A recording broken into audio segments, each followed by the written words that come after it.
I was asked to give a overview of by Chris on how I went about making my air duct. So I'll try to be a little more detailed, and hopefully this will answer the questions that he had and maybe that some other people might have had too. So the air duct, which I talked about in the other videos, was because I'm going to cut a rectangular opening right here for air to feed into and feed over to my air box.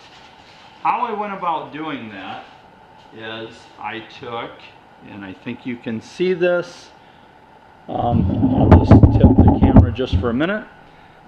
You can see right here where I'm trying to keep the hood supported, how the shape of it is, so it doesn't want to relax and maybe take on a new shape. Anyway, this is high density foam. It's an insulation foam. It's polystyrene. The only problem with polystyrene is the vinyl ester or polyester resins will eat it. I believe that you could probably get away with using epoxy resin and maybe you'd be alright. I don't know. I wanted to use vinyl ester because the body's made out of vinyl ester, and when I'm buying resin, if I have some left over, it's nice if I can use it on other parts of the body. On this particular part, I could have used epoxy, so I guess if you wanted to, you could, because this is not going to be bonded to this body. I know there is this seems like there's a couple schools of thoughts that if you rough the surface up, you can use epoxy on a vinyl ester body. I've kind of stuck with using vinyl ester, and I won't debate that because I know there's two different schools of thought, so won't even go there. If you want to use epoxy on this, I guess it's totally up to you.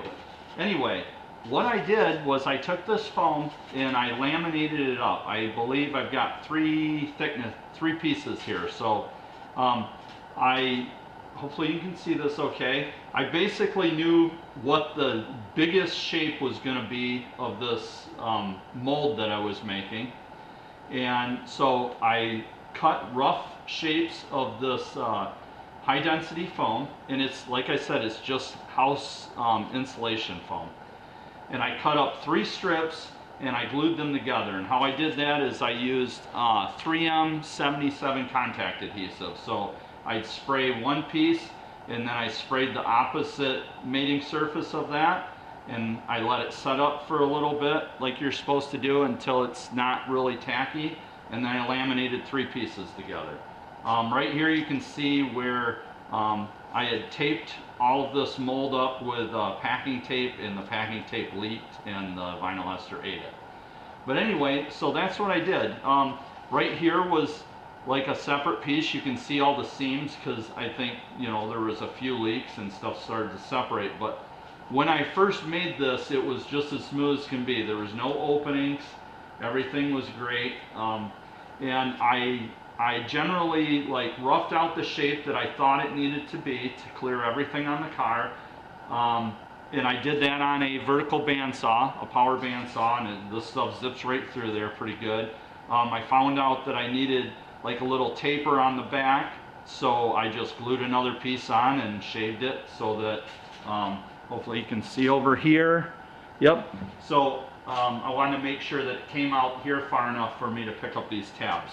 So that's how I did this. And what I found with this stuff, it wants to tear a little bit sometimes, like if you're trying to use a power tool, and it's not too bad. You can use like a 90-degree grinder and get most of it.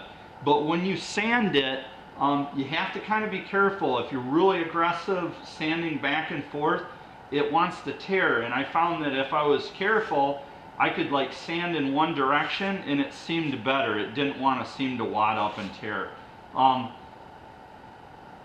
Polyurethane foam would have been much better. If you have that readily available, that's what I would use if I was you, because the stuff seems to sand a lot better than polystyrene. But anyway, that's what I had. So I kept working on it, and I kept checking this piece, and it would have been, you know, setting like this on the car because my air duct's on the passenger side. And I took pieces of this that were about a 1/2 inch thick, and I set it on high points of the engine where I was concerned that this might hit it. And then I just kept shaving until this looked right, and the hood was mounted to the car, so I could tape this into place. So I'd tape it, and I'd set the hood down, and I'd check if the hood was still bulging up. I'd shave more, and it was kind of a back and forth process of sanding and shaving. And then once I finished that, and I felt that it was good, I went ahead and I set this in place, and then I wrapped the whole thing with packing tape.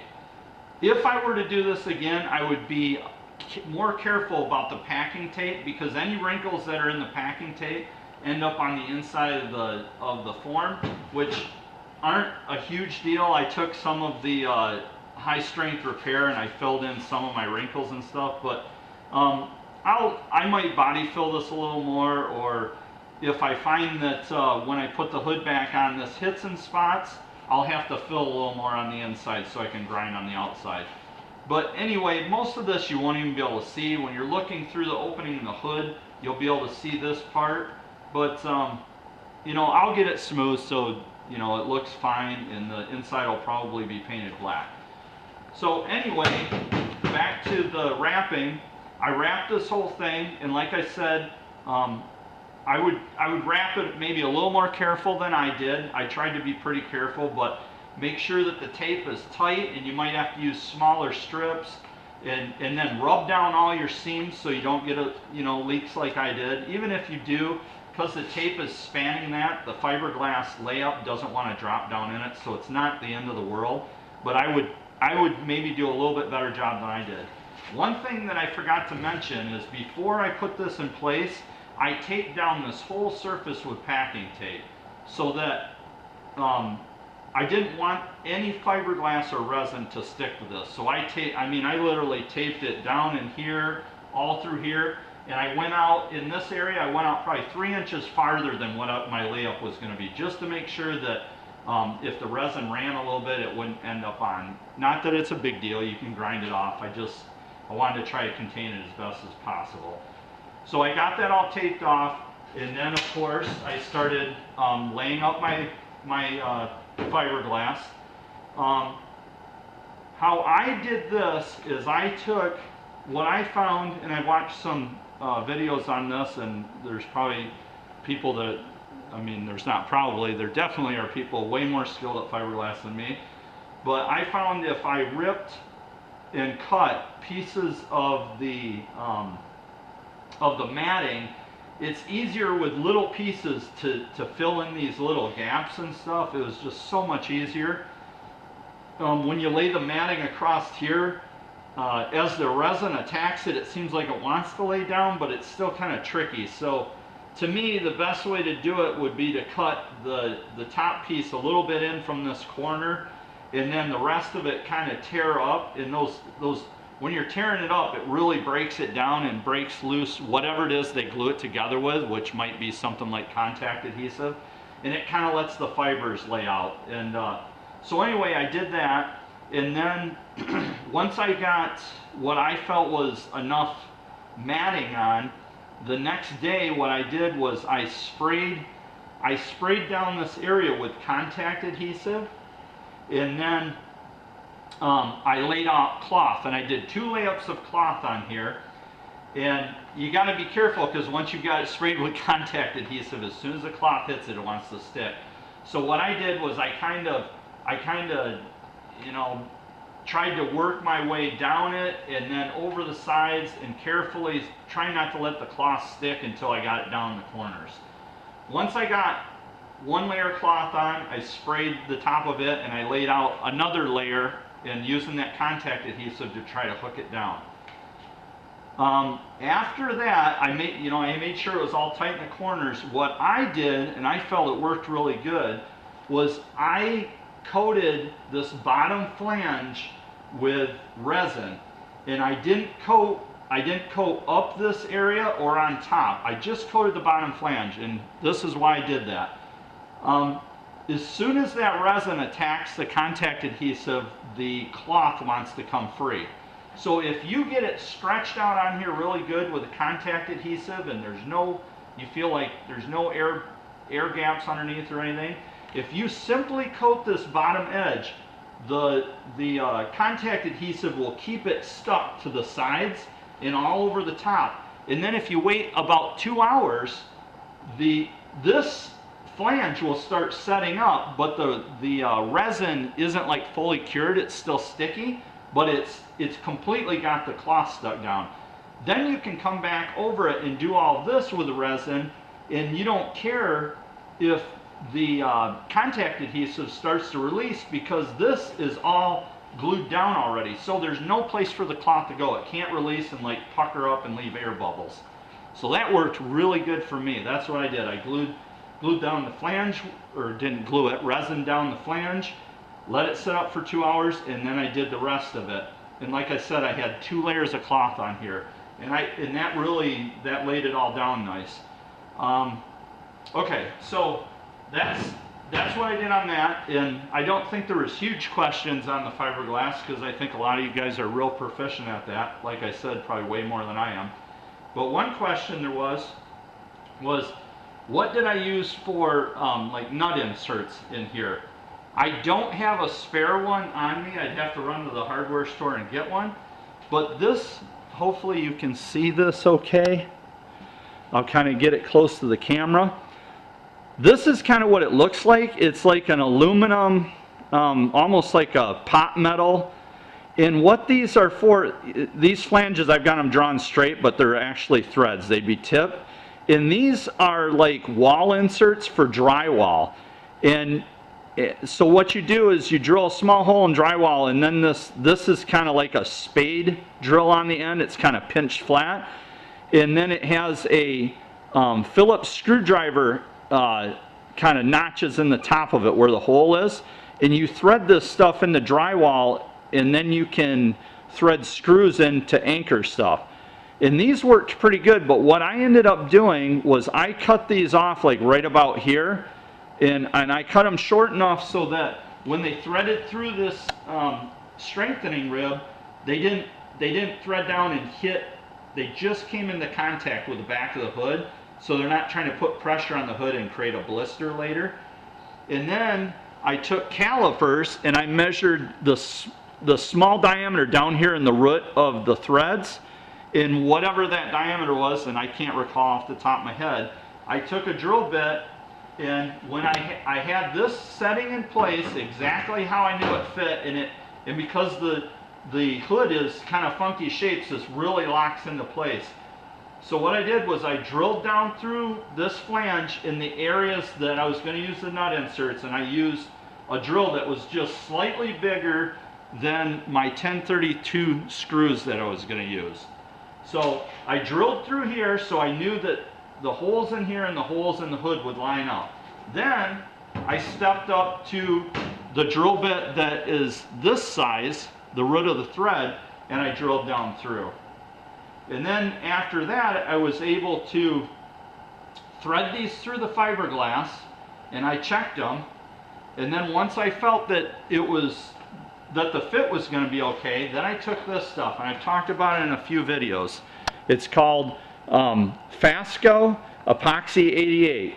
They also make, I think it's called 110, and it sets up slower if you're concerned that that you can't like get it all done in time. And believe it or not, by the time I got 3 of these in, it already started to set up, so I had to mix up another batch to do the 4th one. So I've got some wooden sticks that have a Q-tip on the end of it, or like it's like a, I don't know, it's just like a wooden stick. And I took some of this and I wrapped it, I put it down in the holes, and then on these inserts, I coated the outside of them, and then I threaded them down in as tight as I could get them. And then once it's set up, I just dusted the top of them and ground it so it was flush with this. These also because they're actually made for sheet metal screws and not really machine screws, I ran a 1032 tap down into them. And one thing that I forgot to mention, I tapped these before I installed them. So while they were still at the full length, I was able to hold on to them good, and I tapped them, and then I cut them off, and then I was able to install them. So they're tapped at 1032. So that's how I did these inserts. Then the other question was these studs. In the studs, like I mentioned in another video, they're basically, what you're making is what's referred to as an elevator screw, or that's what it is in the US anyway. And an elevator screw kind of looks like a carriage head, but it has like a big washer on it, and elevator screws actually have like a square shoulder underneath that like seats into, you know, a square pocket. So what I did was I took button head screws, and these are Allen head 1032s, and they're stainless, and I slid these large fender, they're kind of like a fender washer, I slid those over it, and I sat it in a vise just like this. And then I TIG welded, you know, around the head of it. You probably don't need to go all the way around. You could like TIG weld a spot here and here. And then I ground most of the head off. Just a little bit of the head was left. And then I roughed up this whole area of the washer with a grinder, so it had a nice coarse texture to it. Then I can kind of slide up here so you can see it a little bit better and maybe zoom in. Then I took the parts that I made and I slid them into the scoop. After I first taped this ductwork, I taped it with packing tape so it wouldn't stick. And I slid these through. I put little tiny slots in the packing tape and slid these through. And I coated them with the Fasco, and my camera battery is just about dead. I coated them with the Fasco and I pressed it down, and then once I got everything in place, I put a couple screws in to hold the duct, and then pressed these down tight and let the Fasco set up, and it only took 10 minutes and then it set up. So that's how I created studs where I couldn't use nut inserts because the hood is not thick enough here. So I hope that explains it. And like I said, my camera is about ready to go dead. If you have any questions, feel free to ask me, and I'll try to just write out an explanation. Thanks.